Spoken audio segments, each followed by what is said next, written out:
এই বিদেশি উস্কানিতে যতগুলো বাংলাদেশে মব হয়েছে, সেই মবের শেষে কিন্তু এটা হয়েছে, হয় গরু কোরবানি হয়েছে অথবা সেখানে দাঁড়িয়ে নামাজ পড়া হয়েছে, এবং বহির্বিশ্বে এই মেসেজটা গেছে যে বাংলাদেশের মুসলমানদের চরিত্র এটা। আপনি বুঝতে পেরেছেন তো? ওইখানে যেটা হয়েছে সেটা সরাসরি সেনাবাহিনীর ইন্ধনে বহির্বিশ্বের উস্কানিতে এই ঘটনাটি ঘটেছে, এবং সেনাবাহিনী সেখানে একটি কাঠের পুতুলের মতো দাঁড়িয়েছিল। যুক্ত হয়েছেন আমাদের এখানে সাইফুল বাদেন টিটু। আপনাকে দিয়ে শুরু করতে চাই, আপনি দেখেছেন সেনাবাহিনী একটা প্রেস ব্রিফিং করেছিল, সেখানে মুক্তিযুদ্ধের প্রসঙ্গে কথা বলেছে। আপনি এটাকে কিভাবে এই যে হুঙ্কার, আর এর আগে আমরা অসংখ্য হুঙ্কার শুনেছি, আর মব টলারেট করা হবে না। 25শে ফেব্রুয়ারি বিডিআর হত্যাকাণ্ড দিবস উপলক্ষে রাওয়াতে যে সভাটা হয়েছিল, সেখানে সেনাপ্রধান খুব কঠোর ভাষায় কথা বলেছিলেন এবং বলেছিলেন আর মব টলারেট করা হবে না। মব কিন্তু থামেনি, আর মুক্তিযোদ্ধাদের উপর তো ঘটেই। ধন্যবাদ বিপুল।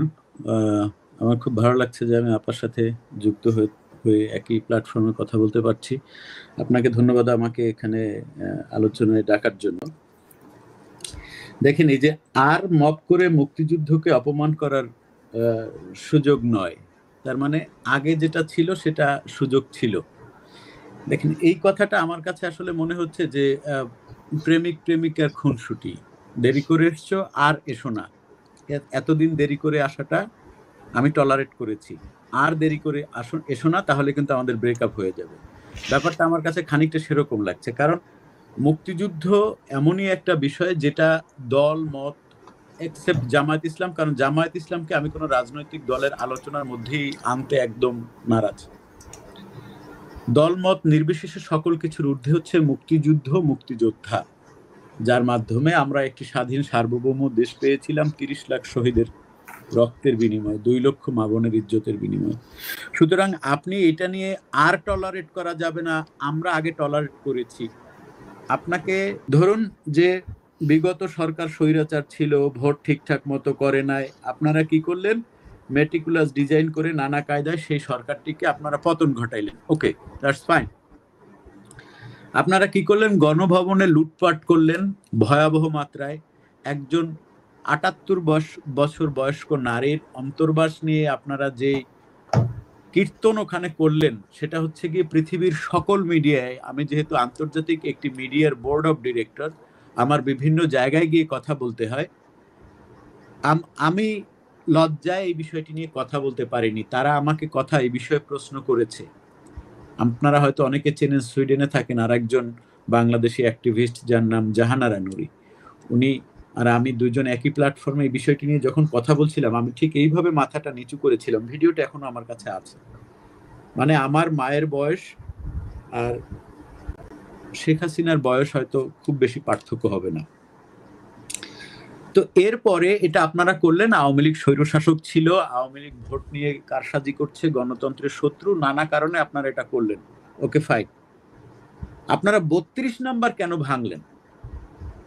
যখন 32 নাম্বার, যেটা হচ্ছে গিয়ে 1971 সালের দুর্গ, ওইটা দলমত সকল কিছুর ঊর্ধ্বে ওই জায়গাটা যখন ভাঙা হলো, তখন আমাদের আর বোঝার কোনো বাকি রইল না যে আসলে দেশ কার হাতে গিয়েছে। এরপরে আমি যখন দেখলাম গণভবনের যে জায়গাটিতে পিজিআর এর ইয়াং কর্মকর্তারা, সাদা টি শার্ট পরা সেনাবাহিনীর কর্মকর্তারা পিটি টাইমে, গেম টাইমে সাদা টি শার্ট পরা থাকে, কলারওয়ালা সাদা টি শার্ট এবং সাদা শর্ট প্যান্ট পরে থাকে গেম টাইমে। তারা ওখানে রিক্রিয়েশন রুমে গেম খেলে এসে, ওখানে বঙ্গবন্ধুর ছবি ছিল।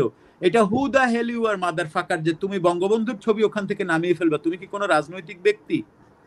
সুতরাং এই সেনাবাহিনী মুক্তিযুদ্ধদের সম্মান রক্ষার্থে কি বললো না বললো, এটা আমার কাছে একেবারেই গুরুত্বহীন। সেনাবাহিনী, বর্তমান সেনাবাহিনী মুক্তিযুদ্ধকে আদৌ ধারণ করে কিনা Bipul, I have a lots of doubt. যদি মুক্তিযুদ্ধকে ধারণ করত, তাহলে 32 নাম্বার ভেঙে মাটির সাথে গুড়িয়ে যেত না। আমাদের এই দৃশ্য দেখতে হতো না যে ধানমন্ডি 32 নাম্বার জাতির জনক বঙ্গবন্ধু শেখ মুজিবুর রহমানের বাড়ি যেটা, সেটাকে ভেঙে গুড়িয়ে দিয়েছে এবং সেটাকে সাপোর্ট দিয়েছে। সেখানে পৃথিবীর কোনো না কোনো দেশের কাছে বিপুল মনে রাখবেন যে কাউকে না কাউকে আমাদের দেখাতে হবে যে বাংলাদেশ একটি অত্যন্ত ধর্মীয় উগ্র দেশ, এখানকার মানুষ সকল কিছু ভাঙে, লাশ পোড়ায় ধর্মীয়ভাবে।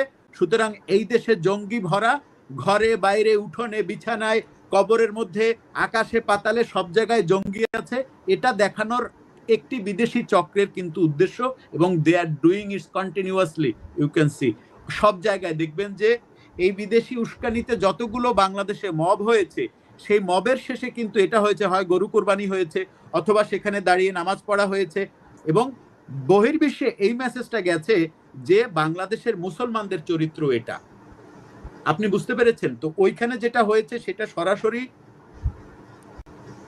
সেনাবাহিনীর ইন্ধনে বহির্বিশ্বের উস্কানিতে এই ঘটনাটি ঘটেছে, এবং সেনাবাহিনী সেখানে একটি কাঠের পুতুলের মতো দাঁড়িয়েছিল।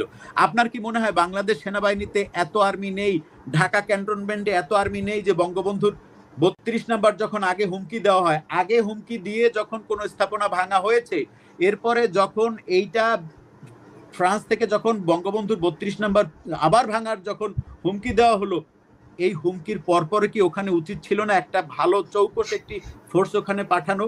এটা কি পাঠানো যেত না? তার মানে কি বঙ্গবন্ধুর ৩২ নাম্বার ভাঙানোর পেছনে ডক্টর ইউনূসের যেমন হাত আছে, সেই হাতটা যেমন জামায়াত ইসলামের আছে, সেই হাতটা সেনাবাহিনীর আছে। আপনার কাছে যদি আমার কথা পাগলের প্রলাপ বলে মনে হয়, সেটা মনে হতে পারে। That's all.